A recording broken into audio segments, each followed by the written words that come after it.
Ambassador Power, thank you for being here today.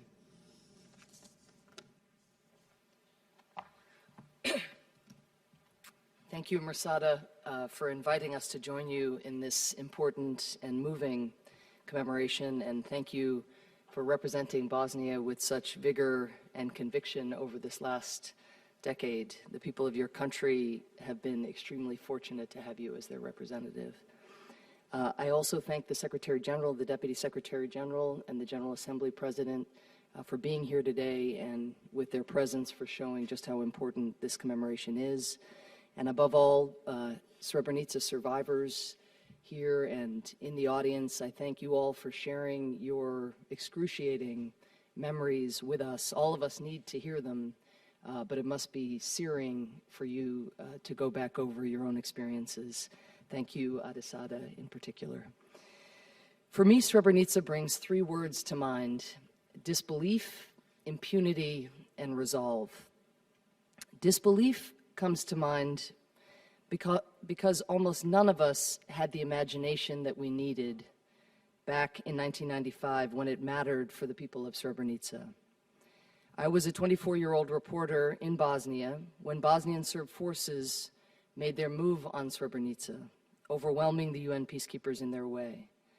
I had lived in Sarajevo during a brutal siege. I was fully acquainted with the horror that hardline Bosnian Serb nationalist forces led by Radovan Karadzic and Ratko Mladic, fully acquainted with what they were capable of in pursuit of etničko čišćenje, ethnic cleansing.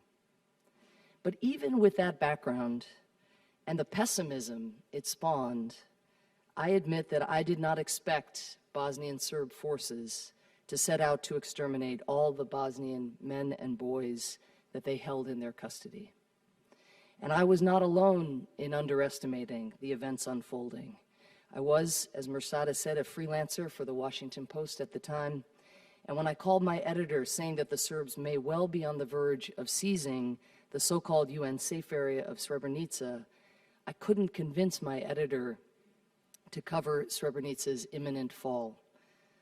Well, he said, from what you're telling me, even if things proceed, the Serbs are not going to take the town tonight. It sounds like when Srebrenica falls, we will have a story, he said.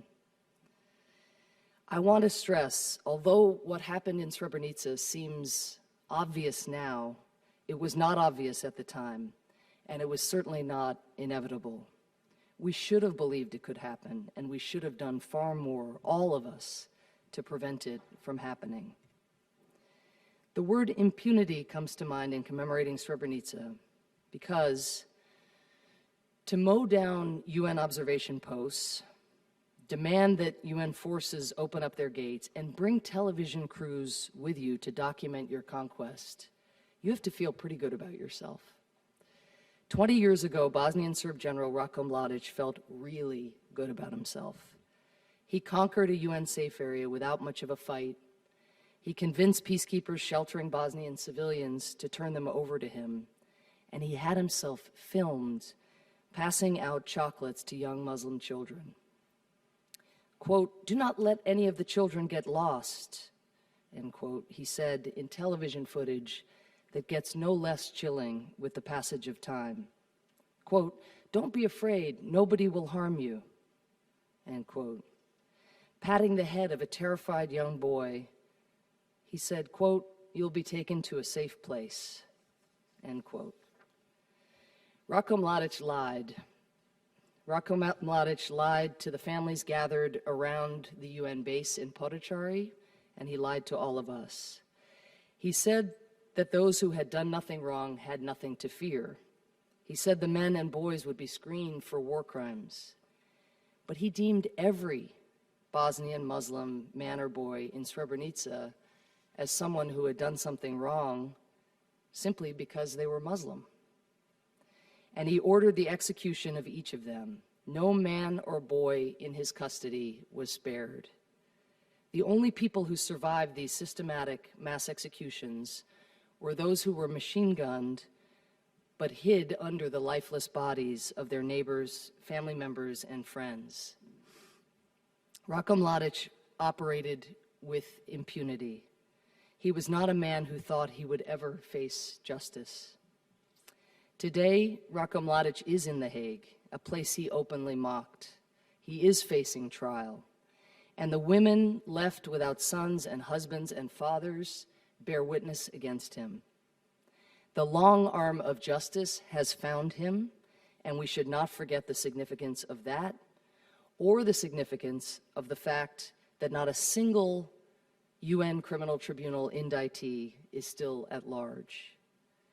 But the impunity Ratko Mladic felt should underscore for us today the importance of creating accountability in the present.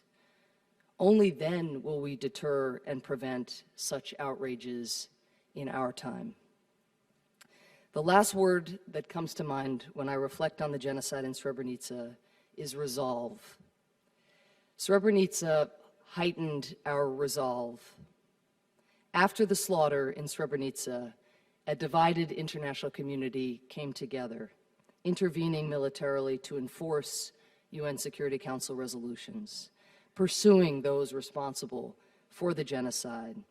And though in Mladic's case it took nearly 16 years, succeeding in securing his and other perpetrators' arrests, and re-examining the entire peacekeeping system that could have allowed such a horror to occur under the very nose of the United Nations, the ICRC, and all the governments of the world, including mine. Ratko Mladic was sure he would never be held accountable, but he is. Bosnian Serb extremists were sure that the genocide would never be acknowledged and that their crimes would not be remembered, but they are. The UN Criminal Tribunal has established the facts of this horror, and the genocide will never be forgotten. Those who deny the genocide in Srebrenica today only embarrass and humiliate themselves. In closing, let me simply appeal to all gathered here that the resolve induced by the horror of Srebrenica be extended not only to commemorating the past, but to do far more to prevent genocide and mass atrocities in the present. When those indicted for genocide today are able to travel freely, when some would find greater fault with an international court than with those alleged to have perpetrated horrific mass atrocities, when member states of the United Nations would provide money and weapons to regimes that would gas their own citizens, the sense of impunity that Ratko Mladic felt will reign elsewhere, and we will fail those who need us in the present. We must never forget the genocide in Srebrenica. We must always honor its victims, its survivors.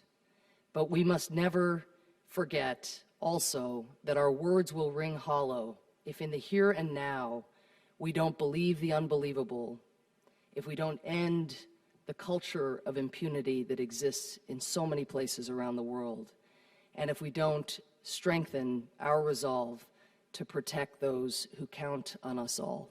Thank you.